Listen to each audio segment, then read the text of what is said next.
যে মানুষরা যে কাজ করতে ভালোবাসেন যদি শেষ বয়সে তিনি সেই কাজ করতে গিয়ে মারা যান তবে তাহলে তাকে পৃথিবীর সব থেকে ভাগ্যবান ব্যক্তি হিসেবে ধরা হয়। হ্যাঁ, ভারতের এমন একজন ব্যক্তি হলেন ডক্টর APJ আব্দুল কালাম। পড়াশোনা ছিল তার কাছে ভগবানের সমান। সাল 2015, তারিখ 27 জুলাই।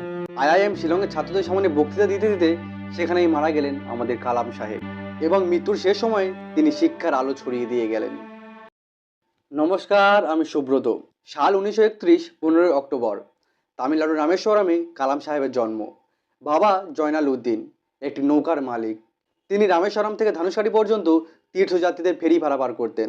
মা আশি আম্মা, তিনি ছিলেন একজন গৃহবধূ। পরিবারটি ধনী ছিল না, কিন্তু সততা, পরিশ্রম এবং মূল্যবোধের সমৃদ্ধ ছিল তাদের পরিবার। ছোটবেলা থেকে কালাম সাহেব পড়াশোনায় খুব ভালো ছিল, কিন্তু সংসারের আর্থিক সুবিধা ভালো না থাকার জন্য তিনি খুব অল্প বয়সে সংসারের পাশে দাঁড়ায়। দ্বিতীয় বিশ্বযুদ্ধ চলাকালীন তিনি স্টেশনে ভোর 5টার সময় গিয়ে খবরের কাগজ গুড়িয়ে আনতো এবং তা বিক্রি করে টাকা উপার্জন করত, এবং এটি ছিল তার জীবনের সব থেকে বড় উপার্জন। তবে দারিদ্র তার স্বপ্নকে কোনোদিন থামাতে পারেনি। তার ছোটবেলা থেকে স্বপ্ন ছিল তিনি বিমান এবং মহাকাশ প্রযুক্তি নিয়ে কাজ করবেন। তাই তার স্বপ্নকে সামনে রেখে তিনি পড়াশোনা চালিয়ে যেতেন। পরে মাদ্রাজ ইনস্টিটিউট অফ টেকনোলজিক্যালে অ্যারোনটিক্যাল ইঞ্জিনিয়ারিং করে। পড়াশোনা শেষ করে তিনি ইন্ডিয়ান এয়ারফোর্সের ফাইটার পাইলটের জন্য পরীক্ষা দেন এবং সেই পরীক্ষায় তিনি 9ম স্থান অধিকার করেন। কিন্তু সেখানে মাত্র 8জনকে নেওয়া হবে, অর্থাৎ মাত্র এক ধাপের জন্য তার বহুদিনের স্বপ্ন সেখানেই শেষ হয়ে যায়। এই ব্যর্থতা তাকে ভীষণ কষ্ট দিয়েছে।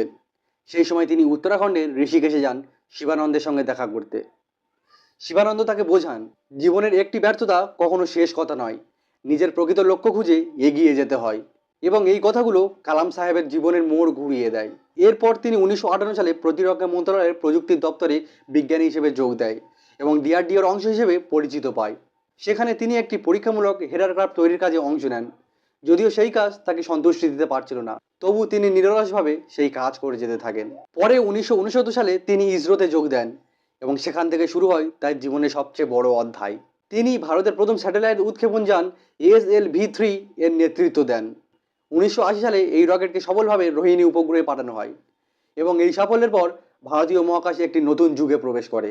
তবে এখানে একটা কথা বলে দিই, তখন কিন্তু ভারতের কাছে এত উন্নত প্রযুক্তি এবং টেকনোলজি ছিল না। তাই রকেটের যন্ত্রপাতি সাইকেল বা গরুর গাড়িতে করে এই ইসরোতে আনা হতো। পরে আবার DRDOতে ফিরে তিনি ভারতীয় ক্ষেপণাস্ত্রের কর্মসূচিতে নেতৃত্ব দেন এবং তার নেতৃত্বে পৃথিবী, অগ্নি, আকাশ, নাগ এবং ত্রিশূলের মতো ক্ষেপণাস্ত্র তৈরি হয়।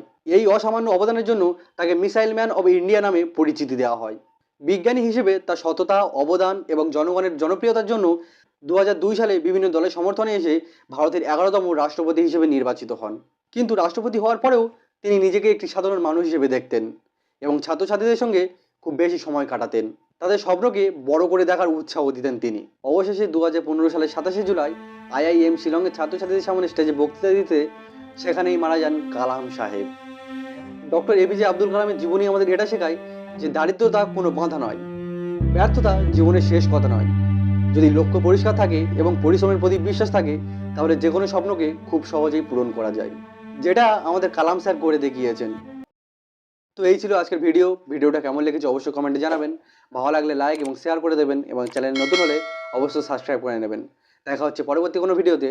ধন্যবাদ।